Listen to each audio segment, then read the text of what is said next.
holding on to Wi-Fi like Obama to a white guys. Temper in the center up when they're filled with some white lies. But that's politics, gets colder than the wildest thing. There's so many This will be the first actual kind of trial run episode of Inside the Six with Ian and Thomas.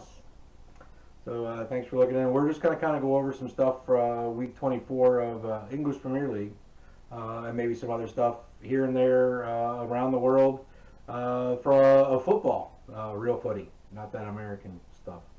So anyway, where do you want to start? You want to start with the Chelsea match? Yeah, that's what I got. This is the first match of the week. Okay, yeah. Week 24 was Brighton and Hove Albion versus Chelsea Football Club. Boys in blue. It was actually the scoreline. It was Brighton 0, Chelsea 4. But it didn't really show the game. No, it didn't show the game. It was a very entertaining match. It was a more entertaining match than the 4-0 scoreline would suggest. It was. Albion had boatloads of chances. They could have gone here and they could have gone there. They just never finished. Caballero did come up big. That's true. He had a very roller coaster, I guess, type of game, but he came up big when he needed to. Even an appeal or two for PK. They could have gone against Chelsea. But man, I'm telling you, Chelsea's back to the silky flowing football that they're known for. Eden Hazard had a brace. Not really surprising that Eden Hazard is in the goals. He's always there. Victor Moses with his first goal of the season. Good to see that. Good to see him getting on the score sheet. Yeah. But it was big for Chelsea because they were finally able to show that even without big stars, such as Pedro, Alvaro and Thibaut Courtois, they were still able to, granted against a lesser team like Brighton, but they were still able to score goals and get the result that they needed. It's a big point. Big point. Without those other heavy hitters that they had that Chelsea's known for, they still pulled off a 4-0 draw, albeit against Brighton and Hove. You always got to root for the underdog. But anyway, Brighton's got Glenn Murray. Hammers till I die. Was rooting for Swansea. Blow me. We'll get to that later. Yeah. A lot of points that I found was the Andres Christensen. What's he at? He did come off mid-match with a head injury. Was he going to be out for an extended period due to concussion? And if he does, can David Luiz pick back up where he left off before he got benched? And Victor Moses, while he did get on the score sheet, from what I saw for most of the game, the passes that were going to him weren't in his area. The passes that were towards him were not passes that he could receive easily, and a lot of times he did miss them. It's just something that maybe the fact that Victor Moses isn't always on the pitch with Chelsea, is that something that is not isn't something that they always practice in the practice pitch? Is it something that is there something bigger behind that problem? Okay. I want to move on to Burnley United. Actually, don't have any notes on that game. Oh, okay. I've got some. I think the NBC Sports guy, Joe Prince Wright, he goes through every week and he kind of gives his forecast on what the score line is going to be for every game. And I pay attention to those. It kind of makes things a little bit interesting for me to find out what a professional pundit's got going on, with each match. He had United winning. He had them winning 3-0 over Burnley. The scoreline actually ended up being 1-0 United. Burnley started off the season so well. They really had a lot of momentum going. I think they've lost a lot of momentum that they had at the start of the season. United are still kind of struggling to get back to the form of absolute dominance. I'm telling you, not too many years ago, just a few years ago, United was the team to beat, especially at Old Trafford. They weren't at Trafford this weekend. They were at is it Vicarage Road where Burnley plays? Yeah, sounds right. That might be Watford. I don't remember. Anyway, but I mean, United still winning matches. I mean, they're still humming along, even without Ibrahimovic, El Bicaro. And now that Mkhitaryan is on his way out, and I knew he wasn't going to start that match. Paul Pogba, not my favorite player, but still a very underrated player. Oh, yes. Still a very underrated player. I mean, this cat runs his butt off. I just wish he was more willing to score goals. What do you think the fact that Alexis Sanchez, what kind of wrench do you think that throws into the mix there at United? I hope it kind of gets Pogba going a little bit. Like I said, Pogba is probably one of the most underrated players in the league right now.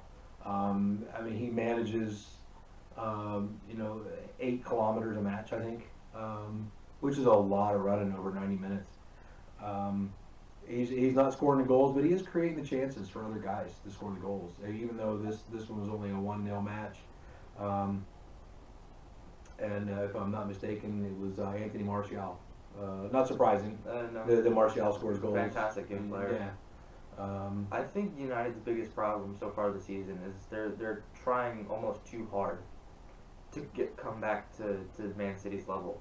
Well, and that could be a big part of it. I think at this point is almost unattainable. I think, isn't it New Year's Eve they established that City had basically won the league. I mean, they would have to lose like every game from this point on. Yeah, they have to lose every match, and look, with a team like that, it's not gonna happen. So They're humming along. Liverpool did give them one loss, but I mean they bounced back perfectly against Newcastle 3-1. Well, and that's how champions play. Mhm. I mean, they lose a match and they come right back and they finish it up. So United and Burnley, it was not a terrible match to watch. Wasn't as bad as others, but I still think match of the week has to be the Brighton Chelsea match. I mean, to me that was the most exciting match of the week. So you want from there, we can move on to City and Newcastle. Yeah. I mean, what do you say about City? They're a machine. Undeniably brutal. They're a machine. They're ruthless. They're well-oiled, well-organized. They play together. They are a combined 11-man unit, and they play like one. And it's really good football to watch. If you want to learn something about how top-level footy is played, watch Man City. And they don't care who they're playing against. They're going to go hard all the time. And it's fun to watch. Especially in the Premier League. Premier League is definitely one of the hardest leagues in Europe. Yeah. It's just, there's so many games in such close proximity. You've also got, you've got FA Cup, a lot of teams also have your Europa League, Champions League. These teams, play, within 3 or 4 days of each other. And against teams like Man United, Liverpool, Chelsea, you've got a lot of top teams of Europe in this league that, just know that they can't stop or they will be beaten like that. And I think, Man City kind of did take a little bit of a morale booster last week, or a morale hit with the loss to Liverpool. But, they bounced back perfectly, exactly the way you have to come back against a team like Newcastle. Again, not a huge team, still a decent team. They've been in Premier League. They've won championships. But to come back and get a 3-1 win is perfect for what they needed. And Jacob Murphy did find a hole in the back line in the 67th minute with a really, really nice chip. The goal Jacob Murphy scored over Ederson was a fun goal to watch. He took his time, picked his head up, saw his goalkeeper where he wanted to see him, put it over his head, put it in the back of the net, and got his team a goal. And against a team like Manchester City, those opportunities don't come real often. And kudos to Jacob Murphy for especially with a keeper like Ederson. Yeah. I quite enjoyed watching him this season. Just first couple seasons, Man City, especially with a big team like City, aren't going to go well. He's performed excellent, exactly the way that City needed. I guess a replacement to Joe Hart, really, because Joe Hart just kind of fell off the face of the world. Yeah. He's not even starting for West Ham at this point. No. And it kind of sucks for Joe Hart, but I mean, hopefully he finds a place to land. Mm-hmm. I know that during the FA Cup a couple weeks ago, he went back to his home team, the team where he started off, and they've still got a giant banner. I don't remember who it was. I don't remember who West Ham played. I could look it up. But they've got a giant banner. Played Stoke, I believe. This week. No, who they played last time. Okay. But yeah, hopefully he finds a place to land. I mean, he was a good goalkeeper, but Ederson, doing so well. And Sergio Aguero, I mean, the cat got a hat trick. I still don't believe the first goal was his. I still think that was Kevin De Bruyne. But Kevin De Bruyne is the kind of player who doesn't care. He just knows that it was a goal for his team. And he was happy, listen, Aguero needed the goal, he needed the confidence boost. Mm-hmm. And Kevin De Bruyne said, yeah, okay, you can have that, and it's all well and good. Listen, De Bruyne is a chance maker. That's what he does, and he's good at it, and he's ruthless. He is ice cubes for blood. It's fun to watch him play. I mean, I'm really still sad to see that he's still not back at Chelsea. I wish he would. I mean, and even for Aguero, I mean, brilliant way to show off your new boots. You gotta have debuting his new Pumas. Yeah, way to go. Not a big Puma guy. Do enjoy those cleats. So, yeah, I like those good. cleats. And and good for Sergio Aguero with the hat trick. I think that's his.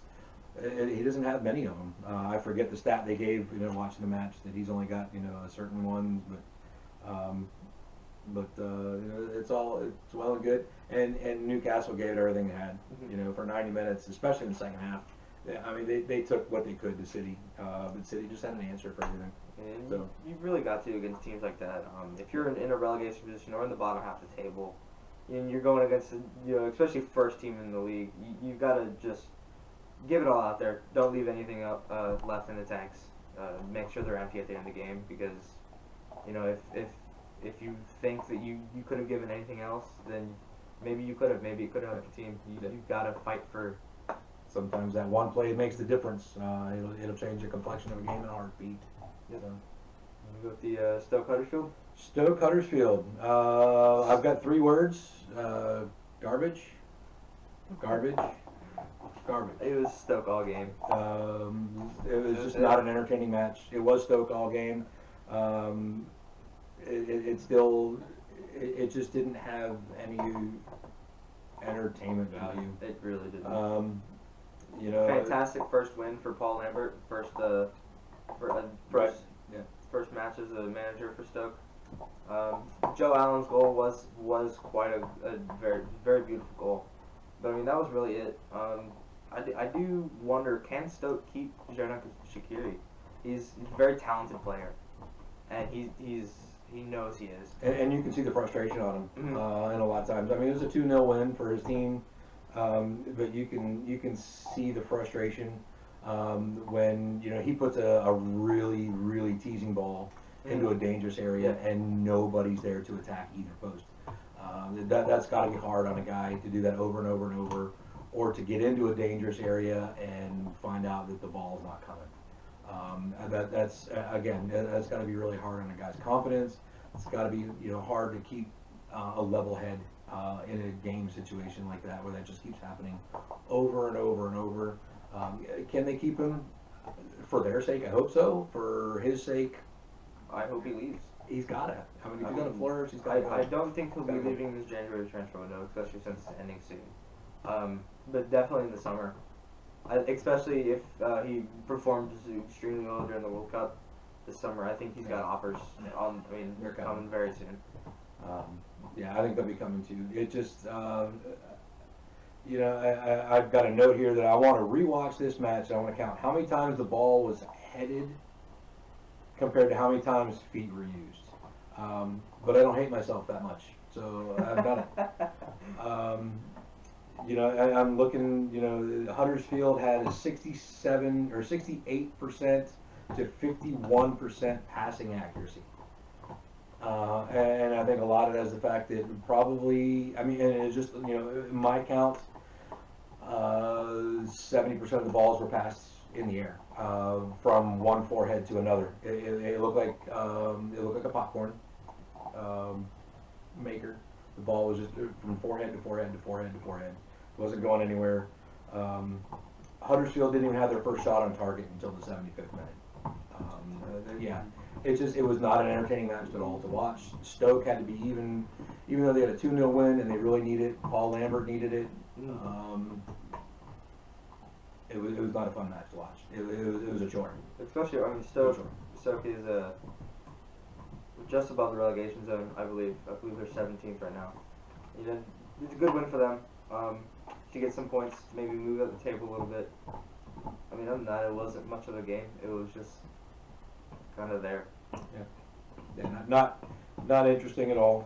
So if you missed that one, don't beat yourself up too bad. You didn't miss much. So just go out in the backyard, throw a ball up in the air, bounce off your forehead, and pretend you scored 2 goals and you've recreated the Stoke. Everton, West Brom. Everton and West Brom. Holy crap! Where do we start with that one? Oh Lord. I think West Brom definitely dominated the first half, as shown by their goal. I agree. And then Everton, I don't know what was said at halftime in the locker room, but it worked because they definitely dominated the second half. I think it was very unfortunate of them to only get 1 goal because they pressed very well. They were at the goal almost every time they did get the ball. And I think a big part of that was Theo Walcott, his debut for Everton. I think he's going to be a good fit there. I think so. He looked like he was having a good time. He looked like he was actually trying to take charge a little bit, which is something I don't think he was able to do ever at Arsenal. He's a senior player there. He's you know, an older player. He's got some years on him, but he knows what he's doing, and he's very good on the ball. It's shown by his. I believe it was his assist. Yeah, it was Wayne Rooney to Theo Walcott, and then with the assist for the goal. Another thing I have is Pickford.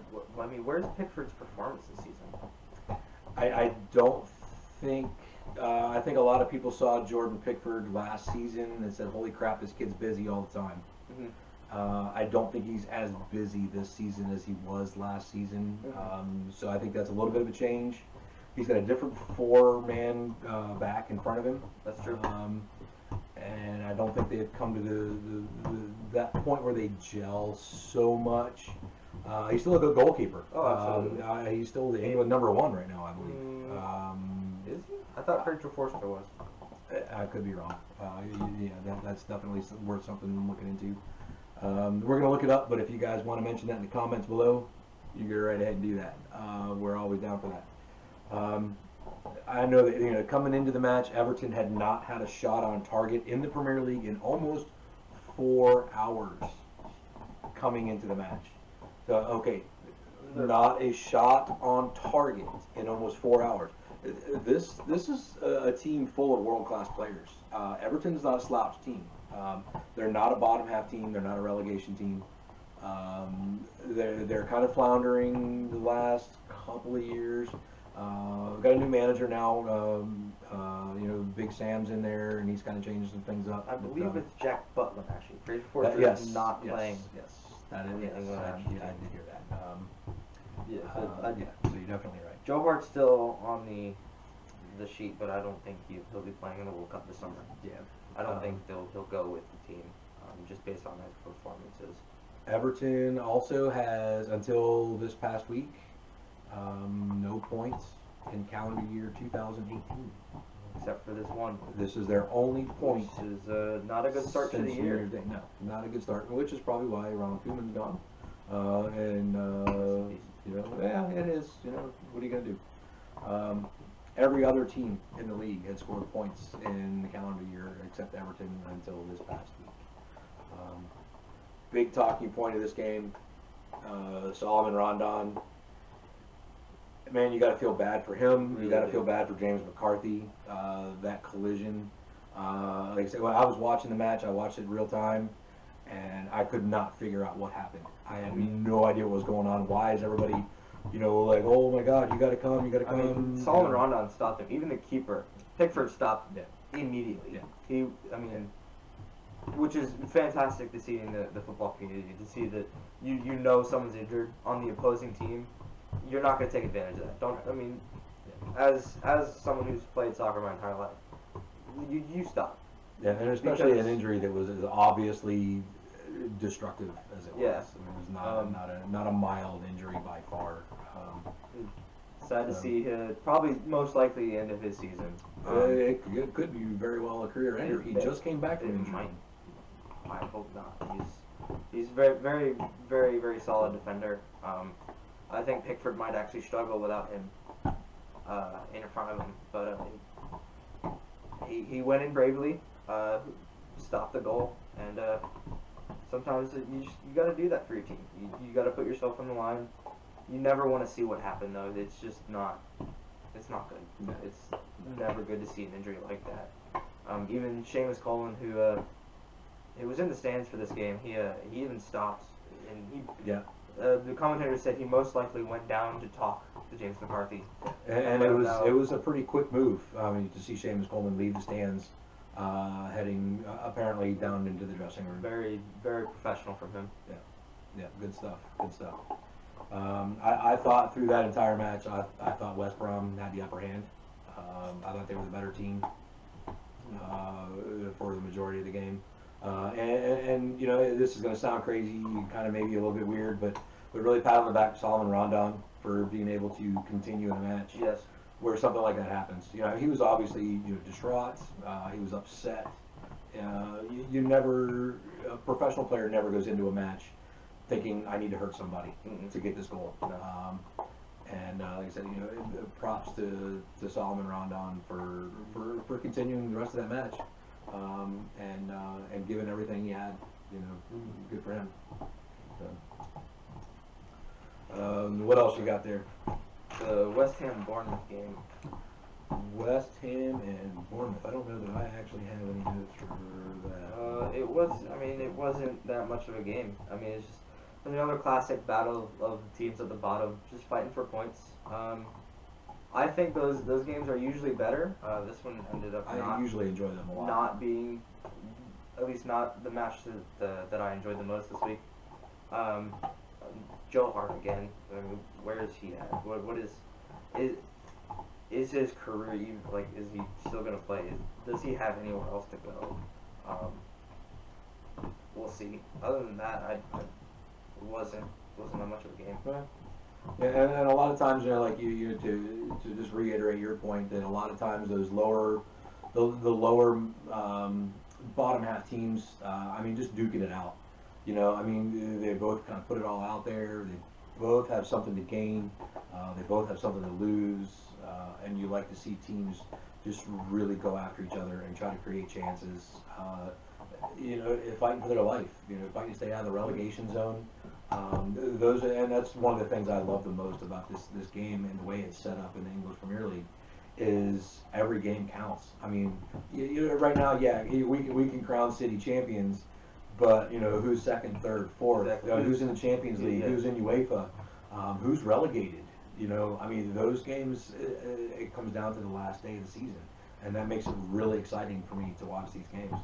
It's always fun to see, not just what teams are going down, but how the teams who have just come up, how they're performing. Right. This season, we got Brighton, Huddersfield, and was it Newcastle this season? Newcastle, yeah. All three are above the relegation zone this year, so far. Yeah. They're actually 14th, 15th, and 16th, which is not the best, but to see that teams that are brand new to the league, just coming up, or if not for the first time in a while, to see that they're performing enough to survive, and that they're able to push teams, like Southampton, West Brom, and Swansea down into the relegation zone, possibly relegating them at the end of the season. Yeah. And again, it just makes it fun for me to watch this league, see this, and with the relegation and promotion system, you get to see teams that you normally you might not be able to see. Brighton and Hove, without them being promoted, except for maybe EFL or FA Cup matches being on the air from time to time, you don't get to see those teams. So the fact that they're in the Premier League, and if they stay on the right track, right now they could stay up because you get to watch them again. And I got kind of a soft spot for Brighton right now, it's because of Glenn Murray. Glenn Murray was, for a while, a Wilmington Hammerhead, which is a former professional team we had for here in our local area with the USL. So we kind of, we root for those guys. Mm-hmm. So I like to see Glenn Murray still performing and still playing at a premier level. He's still scoring goals. This guy's he's got a couple of birthdays behind him. And he's probably only got maybe a handful left to get to play at this level. Actually, So it's really kind of fun to watch him playing. he is currently Brighton's top scorer with 6. That doesn't surprise me at all. If I'm not mistaken, he's even got one against Liverpool. But we'll address that another day. Speaking of Liverpool, Oh yeah, we're not going there. Just no, don't want to go. You want to go to the Arsenal? Listen, the Arsenal Crystal Palace match.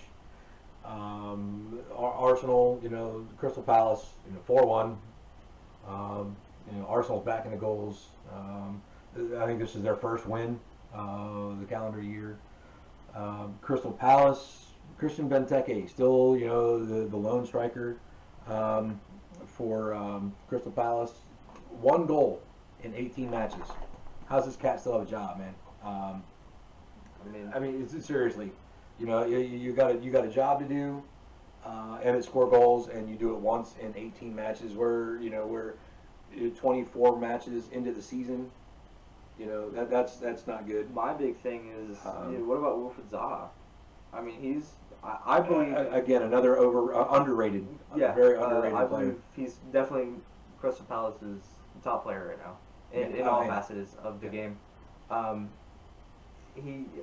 don't think he'll be staying there long. Just like Shaqiri, he's got the skill to perform anywhere. He just needs someone. He needs a team around him, and he doesn't have that in Crystal Palace. Jack Wilshere, was on loan to Bolton or Bournemouth. Comes back to Arsenal as a number 10, wearing the captain's armband over the weekend. Way to go, Jack Wilshere. That's a big deal. You're out on loan from your home team, and they bring you back because they see you've performed. And he did really well for Bournemouth. I think he kind of lifted them up a little bit. I won't say he carried them, but I think he kind of gave them a little bit of a lift. Definitely gave them something. Absolutely, yeah. Gave them something to kind of raise their level of play a little bit. And then comes back to Arsenal as a number 10, a willing midfielder, creating chances. And Arsene Wenger obviously saw that in him and gave him the captain's band, and that's a big deal. Speaking of Arsene Wenger, you think he'll be there for long? Listen, it's Arsene Wenger. This guy should have been fired 100 times. Should have been hired 100 times. He's got what it takes. He doesn't have what it takes. My thing with Arsenal right now, 22 minutes into the match, they were up 4-0. I shut it off at that point. I actually didn't see it. You didn't miss a daggone thing after that. The Palace goal, it was okay. In my note here says that Tompkins from Crystal Palace and Granit Xhaka from Arsenal arguing in the 42nd minute was probably the most exciting couple of minutes of the match. Actually, I didn't see that. And I don't even remember what they were arguing about. I just remember they kind of pushed and they shoved and pushed. The referee got in the middle. He got pushed out of the way. Arsenal was sloppy most of the match. They obviously had 4 really good points. And if I'm not mistaken, Jack Wilshere was involved in all 4 goals, one way or another. He didn't score any, but I think he was a pivotal part in all 4 of those goals, if not an assist. But it was really just not a fun match to watch. It was, not Arsenal at their best. I mean, they were scoring the goals, and you know it's good to see a big hammer team like Arsenal scoring 4 goals and coming away with a substantial win. But at the same time, it was against Crystal Palace, and they scored 4 goals in 22 minutes, and then basically did nothing. Even though they tried, it wasn't like they parked the bus. They just didn't score goals for the rest of the match. It was boring. With the Leicester Watford. Leicester Watford. Aurelio Gomez not in the goal for Watford. Really, I didn't see that. Back injury apparently. Orestes Karnezis. Greek cat. Yeah. Apparently did pretty good. Didn't do terrible. Tom Cleverley was out for Leicester. I mean, see that it was only 2-0, isn't against a team who's top half the league, won the championship 2 years ago. Not a terrible team. Leicester's a very, very good team. To see that a keeper, and as a keeper myself, it's hard, to come in either mid-season or mid-game. You've got to be able to grab onto the game quickly, or else you'll struggle to not get scored on. So to see it was only 2-0 means if Gomez is out for much longer, I think it's a good backup to be able to train with and keep them alive for what they need to. Yeah, I mean it was a lively enough match. There was a little bit of back and forth. Jamie Vardy's still making those mad runs. I mean that cat is so quick, and he's got the nose for goal. He wants to score every time he gets on the pitch. And you can see it. Watford was really pressing. They had their chances. Troy Deeney, again, I think kind of an underrated player because of who's around him. He's not the best in the league, but I think he has potential to be a really good player if he gets around the right folks and the right coaching and things like that. He had a really good chance in the 34th minute. He was offsides, but again, like I said, he's just an underrated player. Vardy, again, scoring the PK. I'm telling you, it was one of the best PKs I've seen in a long time. What's the goalkeeper's name? Casillas. I mean, this guy was in the wrong zip code by the time Jamie Vardy was done with him. I mean, as a goalkeeper, it's hard to judge. Yeah, I've been there. I've had PKs taken against me. It is hard to judge, but yeah, Jamie Vardy just sold everything to the left. I think even the crowd expected him to go left. I guarantee you, if you checked all the video, there's at least one camera guy went the wrong way.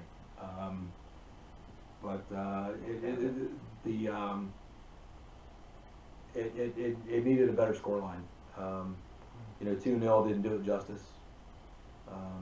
And Mahrez had a really nice goal at the end to kind of finish up the 3 points for Leicester. Watford showed up. Just didn't have what it took. A team like Leicester again, it's one of those. It's a difficult thing to beat a top team like that. Apparently, Southampton almost had what it took against Tottenham. Tottenham. Yeah. And Harry Kane coming up one short of his 100.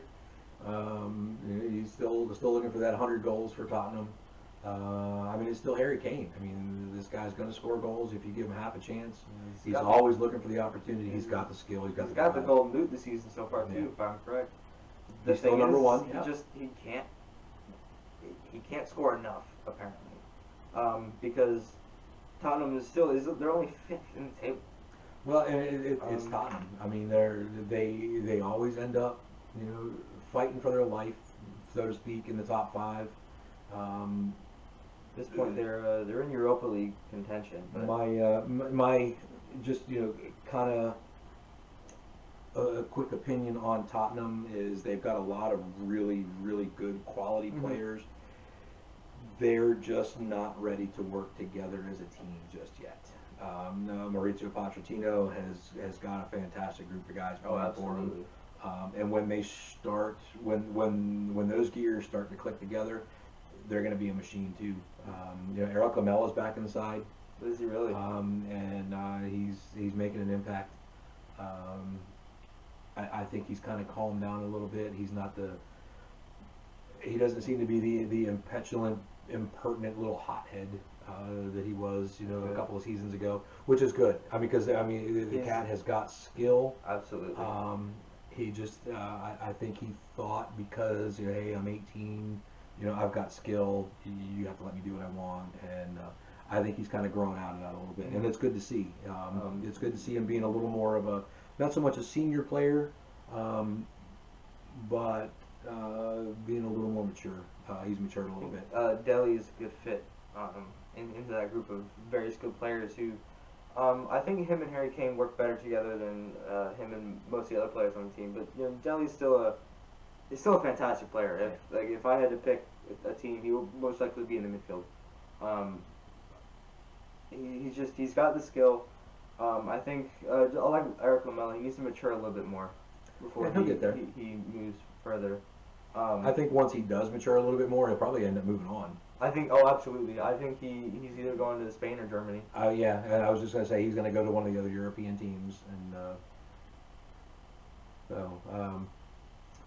only one game left. No, and I've been putting it off till last, and I guess it's only fitting that it's the last one. Liverpool fan here. Yeah. You'll never walk alone. Anfield Road's where I live. Okay. They're walking away from the goals. Yeah, and that's what can you say? Listen, Liverpool handed City, so far their only loss of the season last week. Almost gave that up. I mean, it was a brilliant game. 7 goals in one match. And then to turn around and look at the last team in the table and end up giving them 3 points because you just don't know how to finish a goal. Terrible. Yeah, it was awful. I looked at the stats this afternoon. Total match stats, Liverpool had 71% possession, 21 shots on goal, and only 1 on target. Swansea had 3 shots total. 2 of them were on target, and obviously 1 of them ended up in the back of the net behind Loris Karius. Brilliant goal. It was a great goal. It was a great goal. I won't take anything at all from Alfie Mawson. He was right where he was supposed to be. He did exactly what he was supposed to be on the training pitch, and just mirrored that on match day. 28% possession, and Swansea walks away with a big 3 points. Listen, they put a big trophy on their wall yesterday, on Monday. That's a big trophy. They took down Liverpool. Not the hardest thing in the world. Liverpool's inconsistency is really kind of one of the things that, as a Liverpool supporter, kind of frustrates me the most. That they'll take a big win like they did against City, score 4 goals against City, and then not be able to manage anything but the framework against Swansea. Do you think they will pick it back up for Champions League coming up? A backup. Who are they playing? I think they're playing Southampton. For Champions League. Oh, for Champions League. I don't remember who they're playing. But we'll look that up here in a second. As far as a backup for a goalkeeper. Do you like Karius? I'm not a big fan of Loris Karius, but I'm willing to give him a chance. It's not. I wasn't. Don't get me wrong. I'm not the biggest fan of Simon Mignolet. He was not my favorite goalkeeper. Very inconsistent. I think he shot himself in the foot. He got taken out of the net for FA Cup ties, and then said some things he probably shouldn't have. So that kind of gave Loris Karius, and Loris Karius on his Twitter said, "Listen, I'm going to take this chance. I'm going to give everything I got, and I hope he does." I think he's got bigger shoes to fill than he thinks. I think he just needs a little bit more time with the team to mend a little bit more, because he's really only been playing FA Cup games and non-league matches. So he doesn't really get all the time that Mignolet did. But coming up in the middle of February when they play Porto for Champions League. Porto. That's right. Porto is not a big name team. They're still a big team. Not a team to back down from. They're going to have to prepare, and they're going to have to bring a game. Especially since, if I remember correctly, they still have Iker Casillas in the net. very big name in the net, very hard to beat. He's always been a very difficult keeper to beat. He's getting older now, but he's still a big name, and I think that'll be a good game to watch come mid-February. I can't wait to report on that game when it happens. Yeah, me too. Remember this weekend, no Premier League. Week 25 will actually be next week. This weekend is going to be FA Cup. So we'll be able to report on some of those, and we'll be very happy to. So we got a couple of things to report on as far as transfers and whatnot. So two of the biggest transfers so far this January transfer window just happened. It was actually a straight swap, just no money involved. Alexis Sanchez went from Arsenal to United, and Mkhitaryan went from United to Arsenal. That's a sad It thing. is a very sad thing from both sides. Nobody should have to go to Arsenal. Apparently, it's a dream for him. But and Apparently, he's always wanted to. you know. And then there's some rumors still going around. Pierre-Emerick Aubameyang from Dortmund to Arsenal.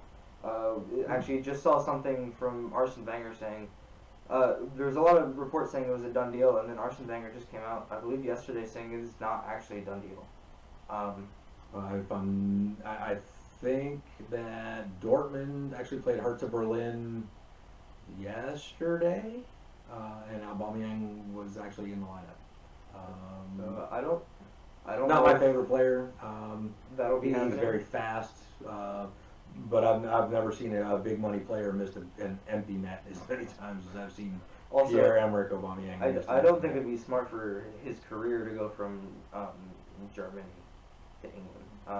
England is a good league, but I think Germany is probably the better league for him, at least, because it's a very fast league. Yeah. And I don't think, if he goes anywhere, I don't think he'd be in England. I don't think he'd be a very good fit, especially in Arsenal. I think he'd just suffer there because there's It's Arsenal. that, and there's just little chance for trophies there. There's been a lot of targets from Chelsea. Andy Carroll, surprisingly, that was almost immediately shut down when he injured his foot. Peter Crouch, which, as a Chelsea fan, surprised me. I heard that one, and I kind of turned my head sideways at the TV. Did they just say that Chelsea was looking for Peter Crouch? They were. When he was with Liverpool, he was a force to be reckoned with. I mean, he's got a couple birthdays behind him. He's still scoring goals. He's not a fit for Chelsea. Chelsea's always been known as the new guys spot, the young guys, finding new people to grab them up and. Yeah, and they play a faster football than I think Peter Crouch has actually. I mean that. Still got the ability to play. And then another inquiry that I just saw the other day was Chelsea's looking at Arnautovic for West Ham, which I think that would actually make West Ham very angry because they're really starting to like They absolutely Marco Arnautovic are at like West him. Ham. The London Stadium, he's making a name for himself, and I think they're really starting to like him. Especially I think that would, London rivals. I think that might start a fire or two. I wouldn't hate it as a Chelsea fan. But, literally and figuratively. I don't know why we need it. I don't understand. I mean, we've got plenty of attacking forces that we can use, and it seems unnecessary money to spend when we're most likely going to loan him out anyways. Right. If we do get it. Right. And then the last big name move I saw was Johnny Evans from West Brom to Manchester City. Oh. Again, That might be a little tasty. I haven't seen much on it. I have seen a little bit, and if it does happen, it'd be very surprising. He is, getting a little older. He's still a fantastic defender. Still a really good center half, yeah. Yeah, but other than that, I mean, that's all I have for in-league transfers. I do have a couple notes on out-of-league transfers. Javier Mascherano has finally said goodbye to FC Barcelona. Oh, yeah. Okay. He made his big money move to China. I did see that. Yeah. I hate when big players go to China like that. It's completely 100% career ending. Another Barcelona related one is Rafinha He's been there since he was 13 years old, and he hasn't been getting the playing time he wanted. So he says, like, look, can I go out on loan? And he went out on loan to Italy, an Italian team. I don't remember which one. And there is a clause to buy if he plays the way that the Italian team is wanting him to. Other than that, that's all I have for this week. And that's all I have. So next week we'll have some FA Cup ties to talk to you about. Transfer window will be closing soon, so maybe we'll be able to get the final word on that before. Inter. He went to Inter. Okay. Yep. That's a good one. Good for him. Thanks for tuning in. Thank you very much. Listen, guys, this is the first one. It's going to be the first of many. If you have comments, please feel free. No disparaging comments. You won't even be engaged. If you've got some constructive criticism for us, please let us know. This is our first time doing this. This is just something we have a lot of passion about, and we want to share it with you. So just keep tuning in. You'll get the notifications if you subscribe. Click the little bell icon, ring the bell. Yep. So subscribe, share the link, leave us a comment. Follow us on social media. Those will be in the description below. I'll link. We have Facebook, Instagram, and Twitter. Make sure I put those in the description. And see you next week. Outstanding. Thanks, guys. Have a good night. It's all about compassion, all about the passion, all about the lyrics touching minds everlasting. The rapture, attraction, giving hearts to the heartless. Cause being an artist is my only catharsis. All about compassion, all about the passion, all about the lyrics touching minds everlasting. The rapture, attraction, giving hearts to the heartless. Cause being an artist is my only catharsis.